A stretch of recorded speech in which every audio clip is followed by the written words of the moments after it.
Hi, okay, I wanted to talk to you really quick about the coffee machine here. It's a fairly simple and straightforward machine. You'll notice here there's two buttons. You do not need to use the bottom button because we don't give you the net for using ground coffee. We just provide you with the little K-cups. So you're just gonna push this button and that will start the brewing process.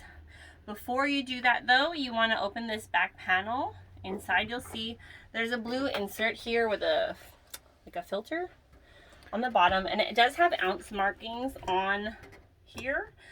Disregard that. Do not use that because I don't think it's very accurate. A much better way to do it is to take your mug, which I think is here. Yep, your mug. Fill your mug with water to the level you want your coffee to be at. Pour it in the back, then close it and insert your K-cup into the holder. Press down, put your mug on, push brew. 1 cup at a time. It's not a pot thing, and you can't fill this as like a reservoir for making multiple cups of coffee.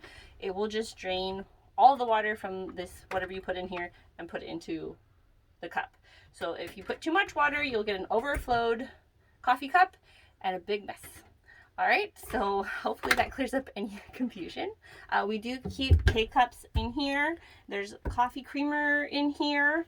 And if you use all those K-cups, there's more underneath in the big box. All right, thank you.